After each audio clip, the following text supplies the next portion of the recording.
Very good to have each of you here tonight. We're starting a new series, and as you may have heard, and I think the title, if we got it up there, yeah. The actual title, if I can get it to switch. Is the side button showing green? The side button. Let's see. Nope, it's not. That would make a difference. Yeah, the Quran Unveiled is the title of our class, and this is the book right here if some of you are interested in it. It's by Dave Miller of Apologetics Press out of Montgomery. Very well-known author. He writes an awful lot of good material. And its subtitle is Islam and New Testament Christianity Conflict. If you don't have an Islamic neighbor or co-worker or friend yet, you're going to have one, because it's the fastest growing religion in the United States. And that's kind of sobering.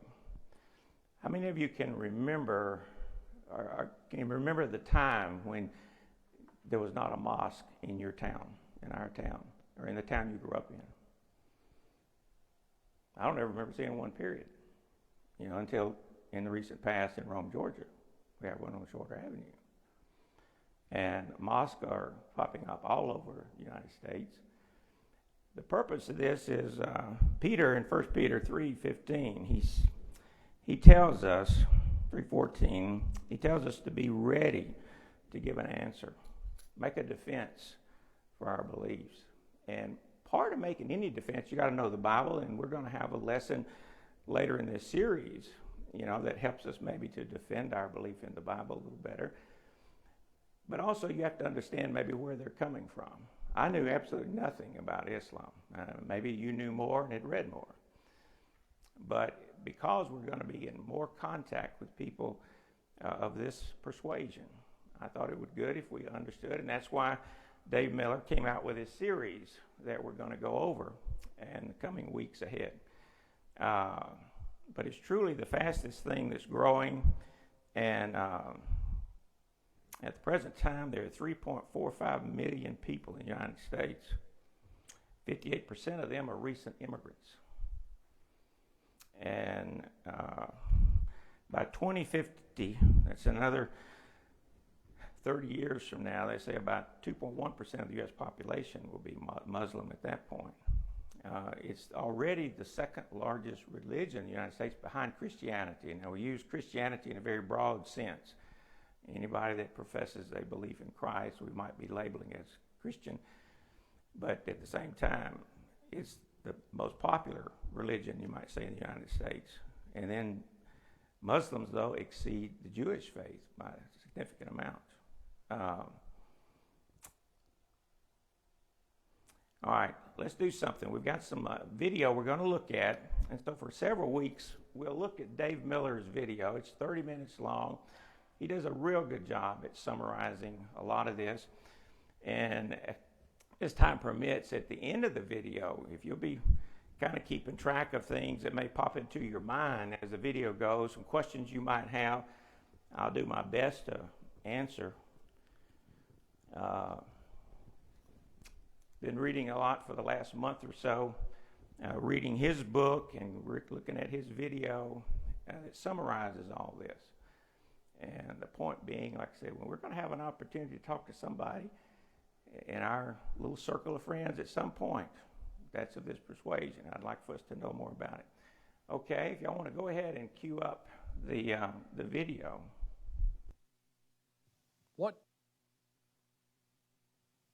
What is Islam? Who is Muhammad? What do Muslims believe? Is the Quran the inspired word of God? Are Christianity and Islam compatible? Can they agree? Can they coincide and coexist?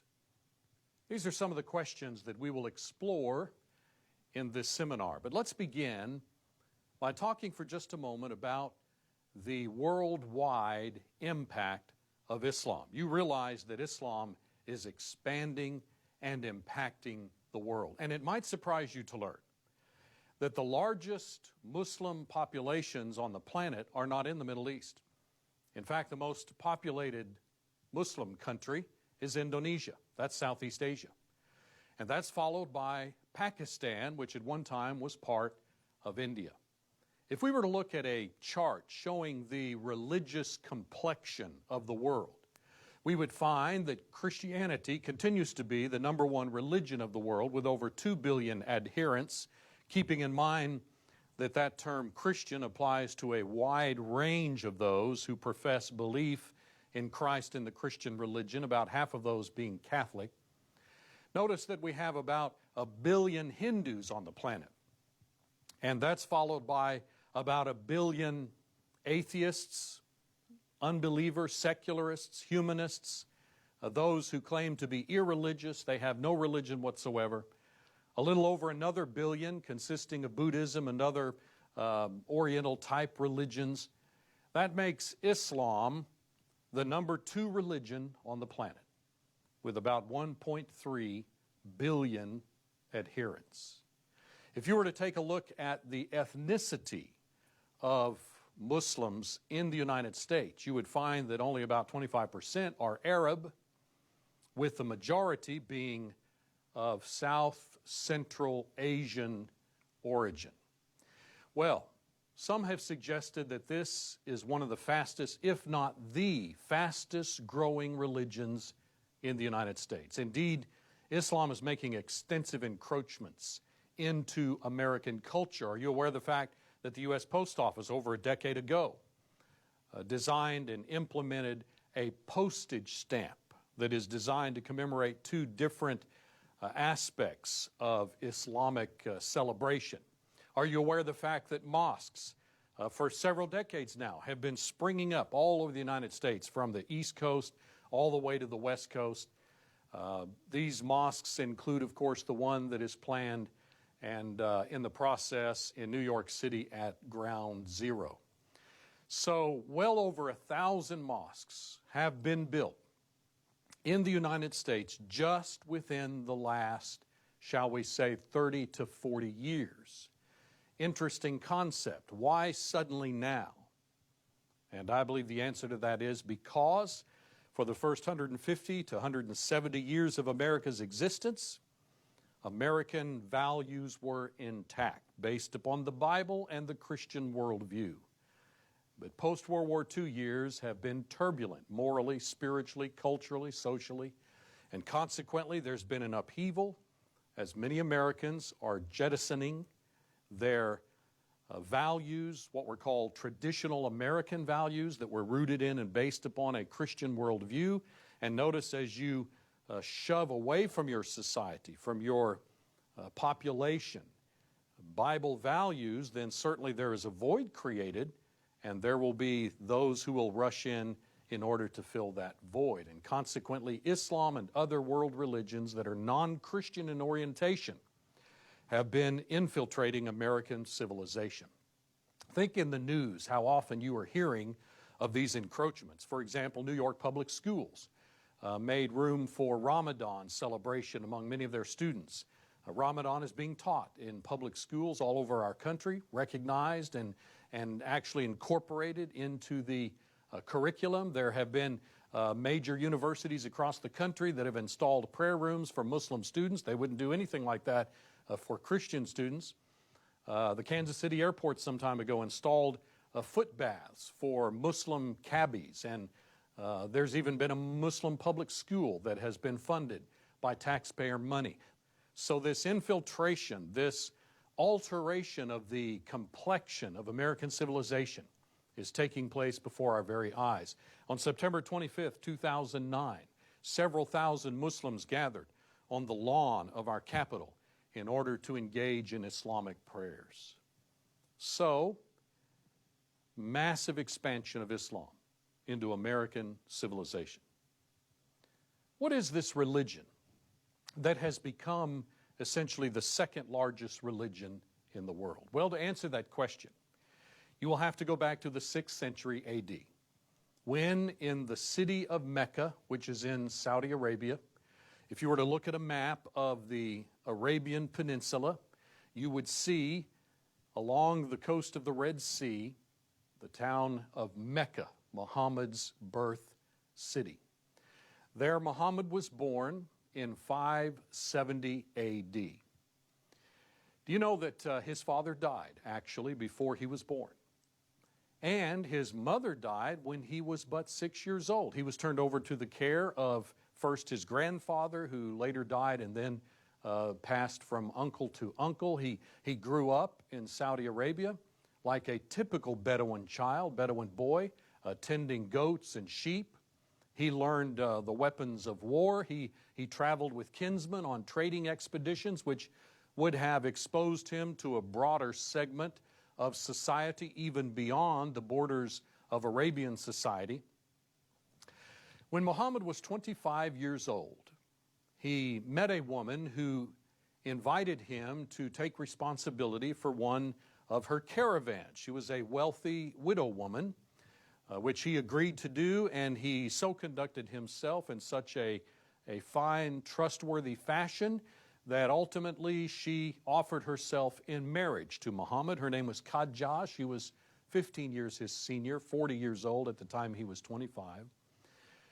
And consequently, this kind of opened up a new life for Muhammad. He had more leisure time. He was able to engage in activities that enabled him to be more contemplative and to enjoy the respite of vacation time. Looking at a NASA satellite view of Mecca, you can see that this is a very rugged desert area of the earth. And we are informed by historians that in the year AD 610, at the age of 40 years old, Muhammad was out away from Mecca, up in a mountain range, getting away from public life, and he was actually at Mount Hira.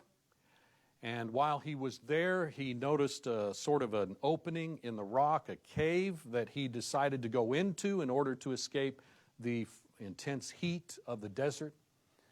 And he claims that while he was in that cave, the angel Gabriel appeared to him and delivered to him a revelation from God, the first of 114 revelations over the next 23 years, which then were assembled together after his death to form Al-Quran, which in Arabic means the reading or the recitation, that which is recited orally.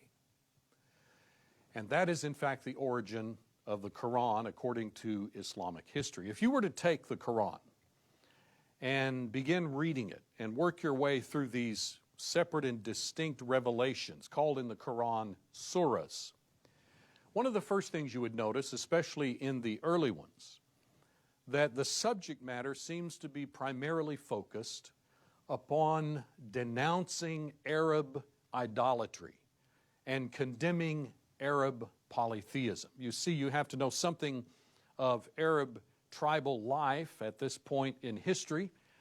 Most of the Arab tribal groups are very tribal-oriented, very blood-kin-oriented.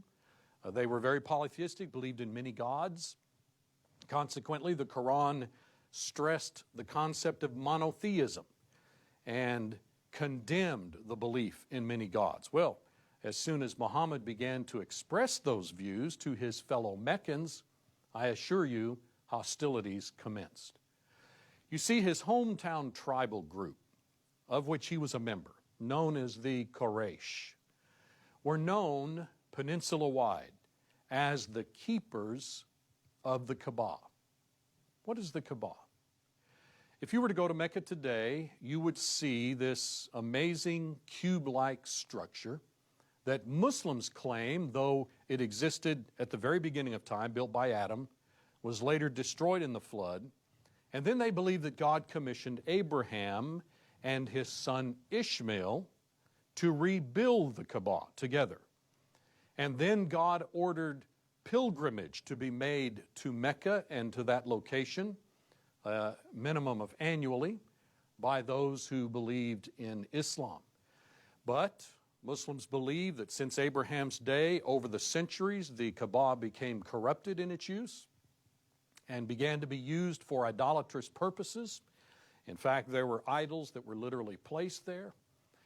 And consequently, Muhammad saw himself as having the responsibility to condemn this idolatry and to try to put a stop to polytheism. Well, his insistence upon monotheism placed him in direct conflict with the very foundation of the local economy, which depended heavily upon polytheism, because the Quraysh were the ones who were responsible for drawing Arabs from all over the peninsula to Mecca in order to engage in these idolatrous observances. So hostilities began to be directed against Muhammad, and they began to intensify as he began to have some success. For example, he began to make converts, initially primarily among young people and slaves, and yet with that kind of growing influence, he was perceived as a greater threat than he had been initially. And this opposition to Muhammad continued to intensify and grow until he was eventually forced to flee for his life from his hometown of Mecca. Consequently, he fled to the north, where a group of individuals had embraced his thinking, a little band of Muslims. They had already embraced Islam, and so they invited him to come and to live with them, and so he took about a 12-day camel ride to the north to the city of Medina. Again, looking at a NASA satellite photo, you can see also a very deserty, rugged part of the world. But notice from the air how you can see this very visible, very obvious object that appears in the very center of Medina. In fact, at nighttime it stands out. Well, this is in fact the Mosque of the Prophet, it is called. It is the mosque that Muhammad began to have built during his lifetime. In fact, there is a portion there that has a green dome where he is actually buried. This amazing mosque, of course, has been built and added to and developed over the centuries, and it continues to be a very prominent site for Muslims to attend to, because this is in fact the location where Muhammad fled from Mecca and became his adopted city. Let me give you just a little bit of information that'll kind of scope for you very briefly the life of Muhammad. In AD 619, his wife Khadija died. Up to this point, Muhammad had been purely monogamous. He had only one wife. And yet, within about a year of this event, the death of his wife, he claims to have made a trip to heaven. And we'll talk about that a little bit later. And again, within a year of the death of his wife, he claims that he was ordered by God to marry the daughter of his best friend Abu Bakr. At the time, that daughter, Aisha, Islamic sources say, was 6 years old. Within another couple of years, the Hijrah occurred. That is, his flight from Mecca to Medina because of the persecutions that were levied against him by his hometown tribe of the Quraysh. Consequently, the year AD 622 is a very critical, very prominent event in Islamic history. In fact, all of Islamic history, and therefore to a Muslim, all of world history, is dated from the Hijrah, the flight from Mecca to Medina. In fact, as you read through the Quran, there are clearly surahs that pertain to events preceding the Hijrah. So these are surahs that pertain to events in Mecca.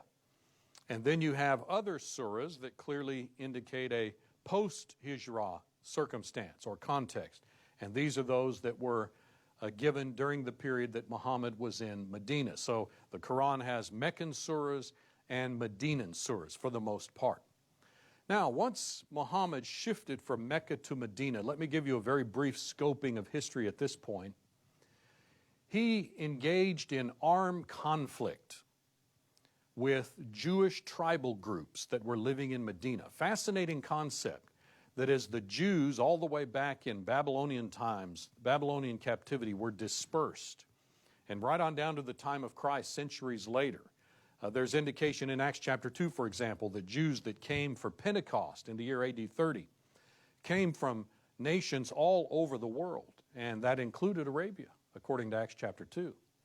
So these Jewish tribal groups were living in various parts, and there were a number of them living right there in Medina, probably been there for centuries, for generations, who therefore they were Arabic in the sense that they had enculturated, but they were still very Jewish, very monotheistic. Well, when Muhammad presented himself to these Jewish individuals in hopes that they would understand that he saw himself as the logical sequel or the logical continuation of Judaism and Christianity and kind of the post-occurrence of proper religion, he hoped that the Jews would accept him as another prophet in this long line of prophets going all the way back to Adam. However, that was not to be. And consequently, conflict emerged and hostilities commenced between Muhammad and his followers and the Jewish tribal groups.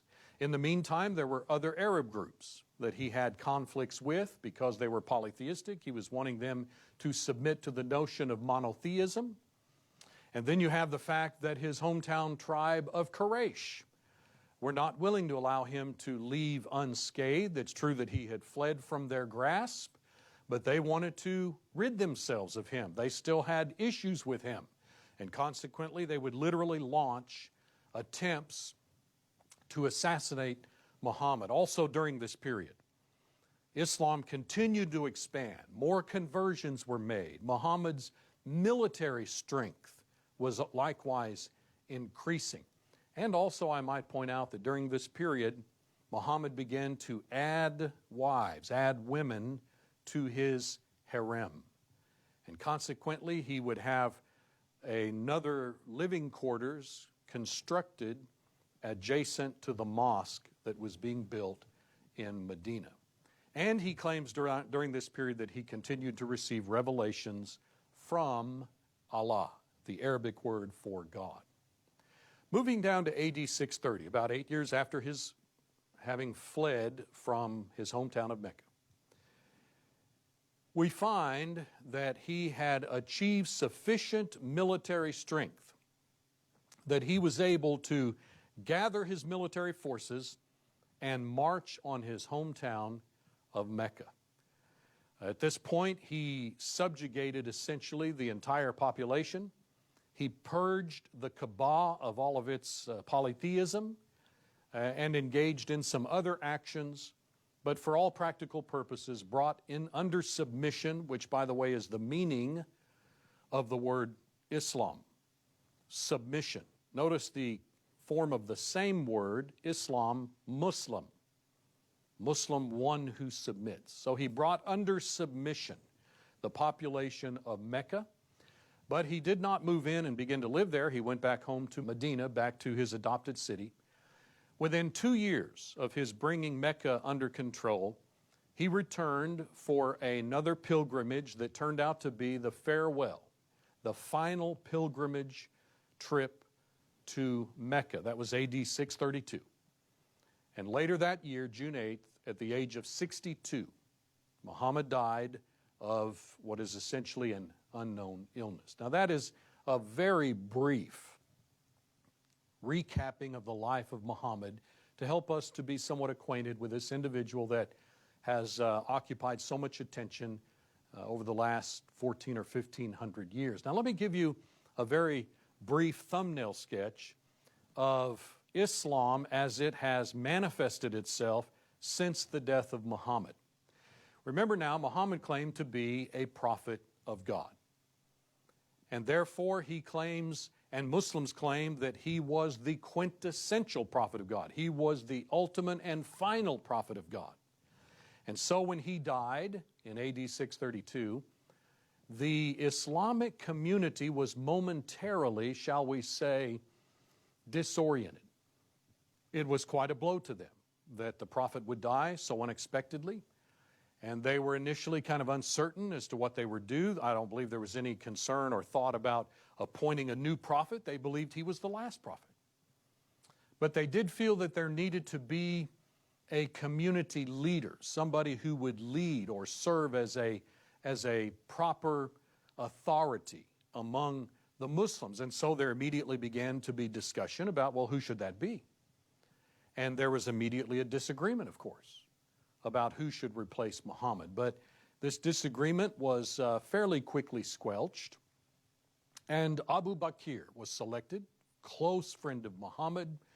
Muhammad had married his daughter, and consequently Abu Bakr became the first Khalifa, the first caliph, sort of a deputy vice regent. And he served in that capacity from the death of Muhammad to AD 634, at which time he was replaced by Umar, who was another very close associate of Muhammad going back to the very beginning of Muhammad's teaching and promotion of Islam.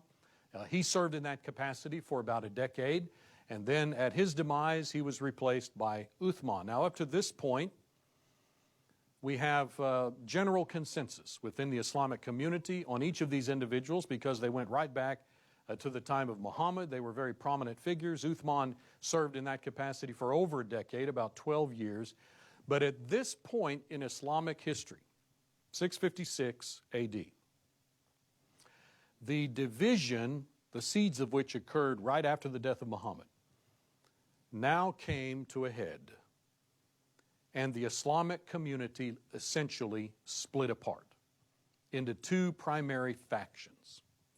The first of these factions believed that the successor to Muhammad should be a blood relative, somebody directly linked back to Muhammad by blood.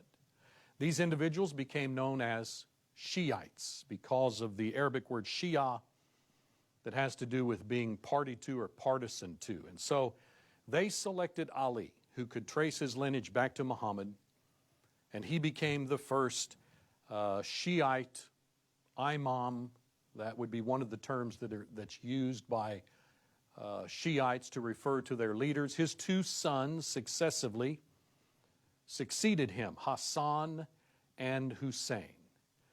All individuals that agreed with that perspective, that the leader of the Islamic community should be connected directly to Muhammad, they, to this day, are known as imams or ayahs. And you've heard of the Ayatollah, for example. Now, the other element in the Islamic community that disagreed with that view said, no, the community leader can be someone who is selected by community consent, somebody that the community recognizes as a suitable and appropriate leader. These individuals became known as Sunnis. And in fact, the majority of Muslims have gone this direction. And consequently, they selected their first leader, and then over the centuries, other caliphs, sultans, sheiks were selected to be the community leader of the Muslims, and they sort of set up what we might call dynasties, caliphates, the Arabs would call it. And so there was the Umayyad Caliphate and the Abbasid, and this ultimately culminated in what we would call the Ottoman Empire, which had its center in Turkey. So the Ottoman Turks were kind of a climaxing of Islamic influence in art and architecture and other areas of development. And for all practical purposes, the Ottoman Empire came to a close about the time of World War I.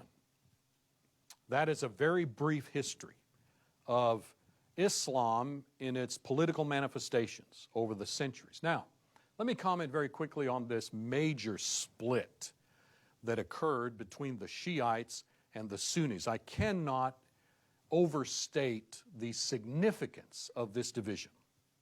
It is very prominent in the minds of Muslims worldwide. There may be an attempt by the Muslim world to give the impression that, oh, we're all united, we all agree, unlike you Christians and other groups that are all fragmented.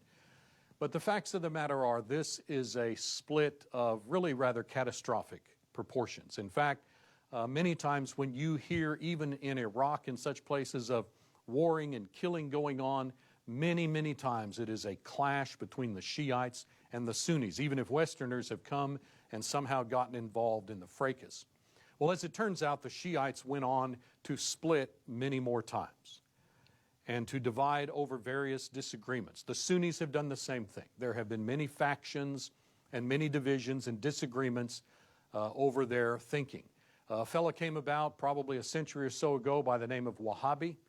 He was kind of a Puritan in his thinking. He believed in going back to what he called the golden age of Islamic history when it was purely Arabic. and consequently he advocated warlike jihad, a viewpoint that is promulgated and championed by even the Saudi royal family.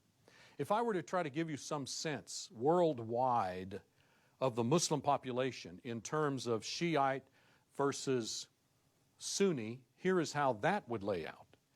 Roughly 13 to 14% are Shiite, whereas the rest are Sunni. So if we were to round numbers, about 90% of the population of Islam is Sunni, and therefore about 10% are Shiite. In our next session together, we will examine the question, why do radical Muslims hate Americans? And then we will turn our attention to the basic beliefs of Islam. What are their basic fundamental doctrines? What constitutes their overall belief system?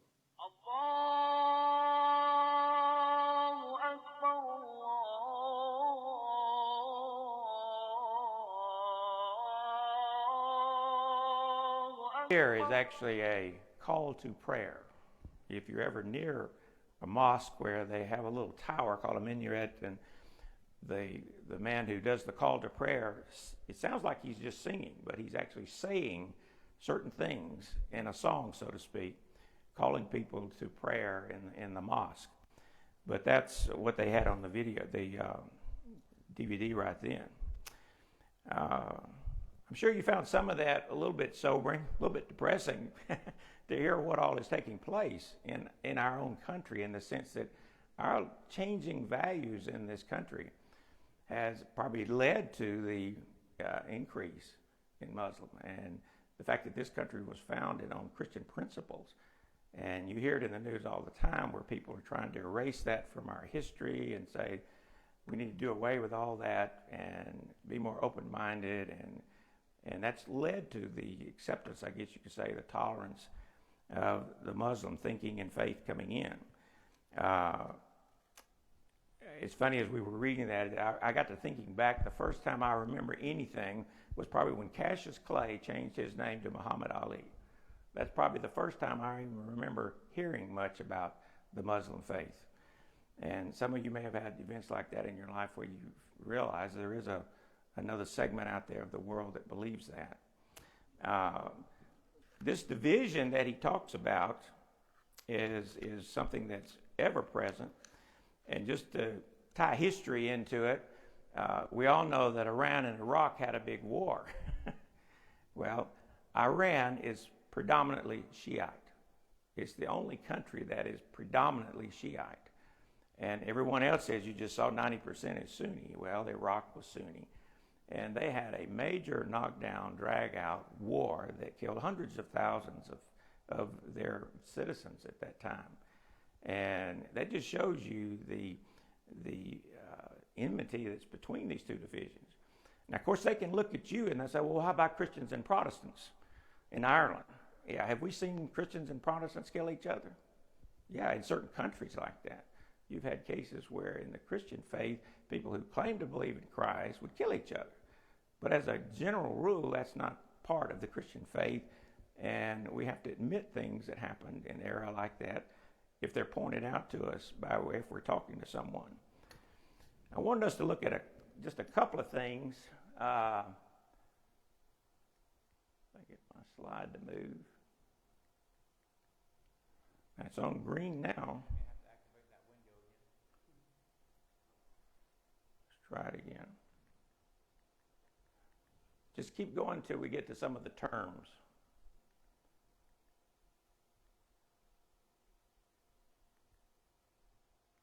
Keep going. Yeah, it's doing it now? Okay. All right. Now, many of you have heard the word Quran, K-O-R-A-N. Actually, Quran, Q-U-R-A-N, is more this holy book of Islam. It's, I'd never seen one, I'd never held one until I ordered one. And it gives you a chance to see what they're talking about. These 114 surahs, as they say, it reads totally different than the Bible. The surahs are all different. There's no rhyme or reason to them. You know, our Bible books have a theme and an author, And you can make some sense out of the whole, story in the New Testament, Old Testament. There's not that in the Quran. It doesn't have any kind of rhyme or reason to these surahs, these revelations that he had. Some of the revelations were rather, timing was just right. Like when he decided he needed to have another wife. He received a revelation that men can have up to 4 wives at one time.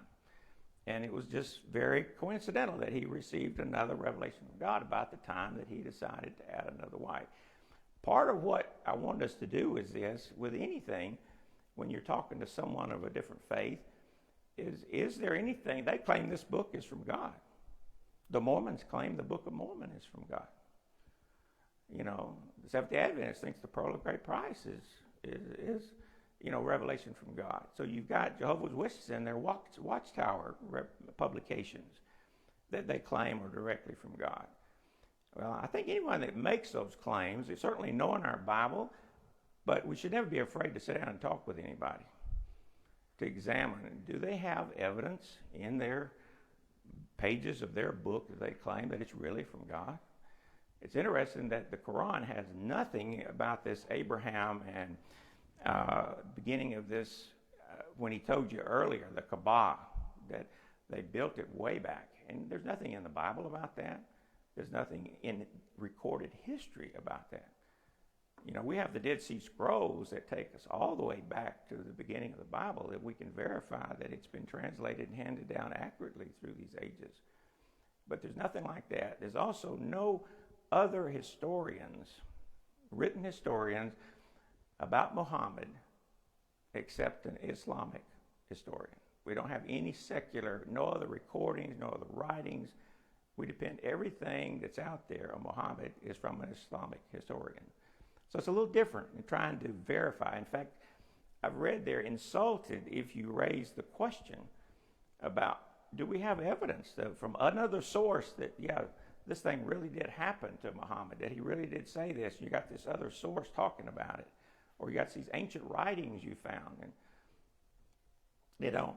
In fact, they had some writings that were in a disagreement on some of these surahs, and the story is a lot of the ones, if they disagreed too much, they just purged them. They were all destroyed, and it was trying to, and these were all writings though from the time right after Muhammad had died. These terms though, I wanted you to look at. Of course, you've heard the term that they call God, Allah. And Islam means to submission to Allah. Muslim is one who submits to Allah. The hadith are traditions and the words and actions of Muhammad in his life that are worthy of emulation. Now, they'll tell you they weren't technically inspired of God, all these writings and recordings. At the same time, they'll tell you can't be a Muslim unless you believe and read them and practice them. So it's a little bit contradictory, you might say. The Kaaba you just saw on this earlier, the cube-like structure that's in the mosque there in Mecca, that they believe that Abraham actually built it, is what they're saying. The mosque is a place of prostration, and you've all seen the pictures of Muslims when they're prostrate. There's actually several different positions they use when they're praying. Of course, Muhammad was actually, as they claim, the prophet of God who revealed the Quran to us. Ramadan, you've all heard about, and that's the 9th month in the Muslim calendar where they have to fast for the whole month from sunrise to sunset. And Ramadan is very important to the Muslim community when that month is going on. The surah is these chapters in the Quran, and there's 114 of them. All right. Anybody have some questions or comments up to this point?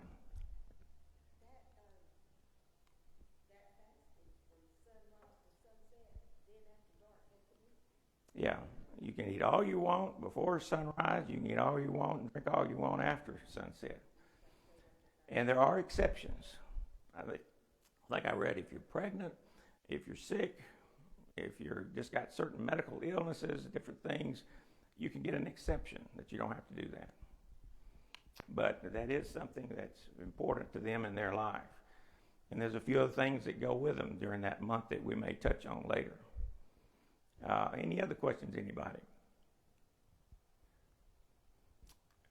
We've touched on this a little bit, but to understand Islam, you must know the history of Muhammad a little bit and how he developed Islam, some of the social settings in which it started. And to the Muslim, Muhammad is the most important in human history. You and I would disagree. We'd say Christ is the most important person in human history.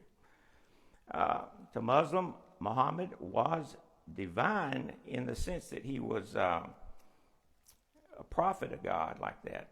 But he's not divine like Christ is, as we say, the Son of God. And of course, they think Christ, if you talk to a Muslim, he was just a prophet of God. He was not the Son of God. And so that's their viewpoint on that.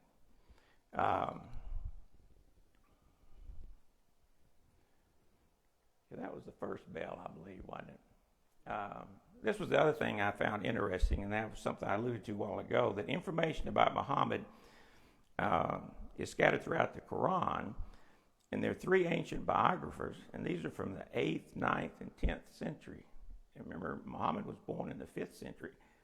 And their writings are all the basis for these hadith, these collections of stories and oral traditions that are so revered by Muslims. And you have no other sources that are not Islamic in nature to verify any of this. All right.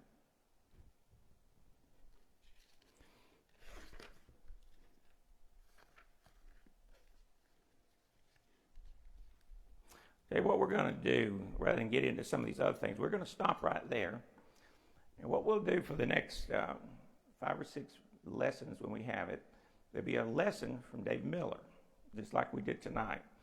And at the end of that, we'll kind of answer some questions if you have any. I'd encourage you just to keep a pen and pencil handy if something comes to your mind during that time. Then the last part of our quarter that we have, we may do a little bit about if you're talking to someone of Islamic faith, they're going to ask you, well, how do you know the Bible's from God? They claim that the Bible has been corrupted as it's handed down. That's their claim. That even though the Bible talks about Abraham, and it talks about Gabriel, the angel that he says see him. Yes. Yes.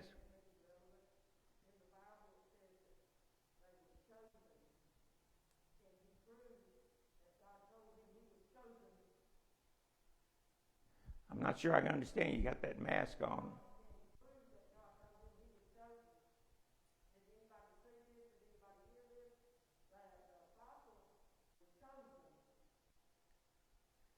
Can you understand? Anybody can understand that? What's she saying? Wait just a minute. My response to the question that I understood would be to say something like this. Galatians 1:8, 1 Corinthians 10. Tell me what I couldn't understand the question. Okay.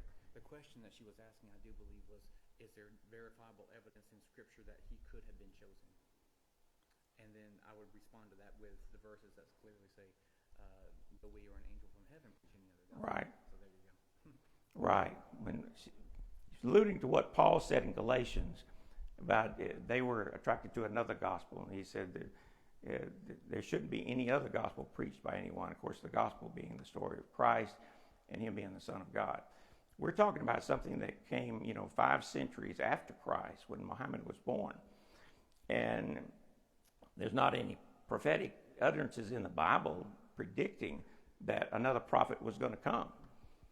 In fact, as we're saying there was not supposed to be anything like that. We're going to talk about a little bit about the Bible has to say about showing that the New Testament is the final revelation from God. And how we could, if we get someone that will sit down and actually talk to us about this, do we have the knowledge to show them this? All right, we're going to stop right there. Next week, we'll go on with the next lesson that Dave Miller has, and we'll just do this week by week and build a little bit of knowledge about all of this. Thank you for your attention tonight.